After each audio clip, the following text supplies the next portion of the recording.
Hi friends, అందరికీ నమస్తే. Welcome back to our channel కన్నా క్రియేటివ్ వరల్డ్.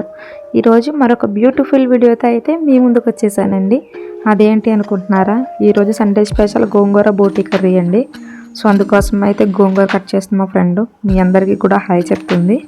సో ఇందులో భాగంగా అయితే బోటీ అయితే క్లీన్ చేసే ప్రాసెస్ అయితే స్టార్ట్ అవుతుందండి. చాలామందికి ఏంటంటే బోటీ క్లీన్ చేయడం రాదండి, అందులో నేను కూడా ఉన్నాను. సో బోటీ క్లీన్ చేయడం రాని వాళ్ళకి అసలు కొంతమందికి ఎలా క్లీన్ చేస్తారో కూడా తెలియదు. సో వాళ్ళందరి కోసం అయితే నేను ఒక వీడియో చేయాలనుకుంటున్నానండి. సో అదైతే నెక్స్ట్ వచ్చే డేస్లో అయితే అప్లోడ్ చేస్తానండి. ఇప్పుడు ఎలా క్లీన్ చేసుకోవాలనేది అయితే చూద్దామండి. సో ఈ బోటీ క్లీన్ చేసుకునే ప్రాసెస్లో భాగంగా అయితే ఒక పెద్ద బౌల్ తీసుకుని అందులో కొంచెం ఫుల్గా వాటర్ తీసుకొని దాన్ని అయితే బాగా హీట్ చేసుకోవాలండి. మీరు వాటర్ని ఎంత బాగా హీట్ చేసుకుంటే ఈ బోటీ అన్నది అంత ఈజీగా క్లీన్ అవుతుందండి. సో మనం బాయిల్ చేసుకున్న వాటర్లో ఈ బోటీని కూడా వేసేసి ఒక 10 to 15 మినిట్స్ అయితే పక్కన పెట్టండి.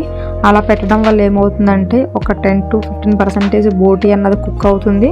సో అలా అవడం వల్ల ఏంటంటే ఈజీగా క్లీన్ చేసేసుకోవచ్చు అండి. మీకు వీడియోలో చూసారు కదండి, ఇలా చాక్ తోటి ఇలా రబ్ చేస్తూ ఉంటుంటే అది వేస్ట్ అంతా పోతుంది. సో అలా ఈజీగా క్లీన్ అయిపోతుందండి. సో ఇలా బోటీ మొత్తం ఇలా క్లీన్ చేసుకోవాలి. అండ్ ఇంకోటి వచ్చేసి వీటిలో పేగులు కూడా ఉంటాయండి, వాటినేమో ఒక పుల్ల సహాయంతో అయితే క్లీన్ చేసుకోవాలి. సో అదైతే మీకు తర్వాత వచ్చే వీడియోస్లో తెలుస్తుంది, ఇందులో అయితే లేదు. ఇది మొత్తం క్లీన్ చేసేసుకున్న తర్వాత ఒక 2-3 టైమ్స్ అయితే వాటర్లో కూడా వాష్ చేసేసుకొని కొంచెం ఉప్పు, కారం, పసుపు పట్టించేసి మ్యాగ్నేట్ చేసి పక్కన పెట్టేసుకోండి. మ్యాగ్నేట్ చేసుకుని పక్కన పెట్టేసుకున్న తర్వాత అయితే ఒక ప్రెషర్ కుక్కర్ తీసుకుని అందులో కొంచెం ఆయిల్ యాడ్ చేసుకొని ఆనియన్స్ని, మిర్చిని అయితే వేసుకొని బాగా మగ్గనివ్వండి. ఇలా మగ్గడం కోసం కొంచెం సాల్ట్ అండ్ పసుపు యాడ్ చేసుకొని మనం కలుపుకుంటే ఆనియన్స్ అన్నవి ఇంకా ఈజీగా తొందరగా అయితే మగ్గిపోతాయండి. ఇలా ఆనియన్స్ మొత్తం మగ్గిపోయిన తర్వాత అయితే అల్లం వెల్లుల్లి పేస్ట్ అయితే ఇంట్లో ఫ్రెష్గా రెడీ చేసుకుని అయితే వేస్తున్నామండి. సో ఇలా వేసుకోవడం వల్ల ఏమవుతుందంటే టేస్ట్ అనేది ఇలాంటి నాన్ వెజ్ కర్రీస్లో ఇంకొంచెం పెరుగుతుందండి. బయట అంత ఫ్రెష్గా ఉండదు కాబట్టి అంత టేస్ట్ ఉండదండి. సో అల్లం వెల్లుల్లి పేస్ట్ మొత్తం పచ్చివాసన పోయే వరకు అయితే మగ్గనివ్వాలి. అల్లం వెల్లుల్లి పేస్ట్ బాగా మగ్గిపోయిన తర్వాత మనం మ్యాగ్నేట్ చేసి పెట్టుకున్న బోటీ పీసెస్ని యాడ్ చేసేసుకోండి. అలాగే పేగులకు కూడా ఉప్పు, కారం పట్టించేసి అయితే పక్కన పెట్టామండి. సో అది కూడా అయితే యాడ్ చేసేస్తున్నాము. అది కూడా యాడ్ చేసేసుకున్న తర్వాత అయితే దీన్ని బాగా మగ్గనివ్వండి.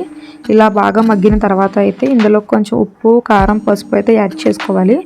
వీడియో అన్నది చిన్న క్లిప్ అయితే మిస్ అయిందండి చేసే హడావిడిలో. మీరైతే ఇవి 3 యాడ్ చేసేసుకొని బాగా మగ్గనివ్వండి. ఇంకొకటి వచ్చేసి మనం ఆనియన్స్లో ఆల్రెడీ సాల్ట్, కొంచెం పసుపు యాడ్ చేసాం కాబట్టి ఇప్పుడు కొంచెం తగ్గించుకుని వేయండి. ఇది బాగా మగ్గిపోతున్న తర్వాత అయితే మనం గోంగూర అన్నది క్లీన్ చేసుకుని పెట్టుకోవాలండి పక్కన. ఆ గోంగూర క్లీన్ చేసుకున్న గోంగూరను కూడా అయితే ఇందులో యాడ్ చేసేసుకోండి. ఇందులో యాడ్ చేసేసుకుని అది కూడా బాగా మగ్గనివ్వండి. గోంగూర కూడా బాగా మగ్గిపోయిన తర్వాత అయితే మీకు సరిపడా టేస్ట్, అంటే మీరు డైలీ తినే విధంగా ఉప్పు, కారం, పసుపు అన్నవి బాగా సరిపోయలేవా అనేది అయితే ఒకసారి టెస్ట్ చేసుకోండి. మీకు అది సరిపోని ఎంత బాగానే ఉంది అనుకుంటే వెళ్ళని గుడ్డండి. ఒకవేళ అలా లేదు, కొంచెం తక్కువ అయింది అనుకుంటే కనుక మీరు ఏది తక్కువైంది అనుకుంటున్నారో అదైతే యాడ్ చేసేసుకోండి. అలాగే కొంచెం మసాలా పొడి ఇంట్లో రుబ్బుకుంటాం కదండి, ధనియాల పొడి, జీలకర్ర పొడి అలా. సో అలా గరం మసాలా కూడా అయితే కొంచెం యాడ్ చేసుకోండి. అది కూడా యాడ్ చేసేసుకొని కుక్కర్ మూతనైతే పెట్టేసి ఒక 8 నుంచి ఒక 10 విజిల్స్ వరకు అయితే వేయించండి. ఇలా 8 to 10 అయితే సరిపోతుంది. మీకు ఇంకా పీస్ బాగా మెత్తగా కావాలనుకుంటే కనుక 12 వరకు వేసుకోండి. నేనైతే 10 విజిల్స్ వేయించానండి. సో పీస్ అయితే బాగా ఉడికింది. సో అంతేనండి, ఎంతో రుచికరమైన బోటీ గోంగూర కర్రీ అయితే రెడీ అయిపోయినట్టేనండి. సో ఇలాంటి మరిన్ని ఇంట్రెస్టింగ్ వీడియోస్ కోసం అయితే నా ఛానల్ అయితే సబ్స్క్రైబ్ చేయండి. Thank you for watching.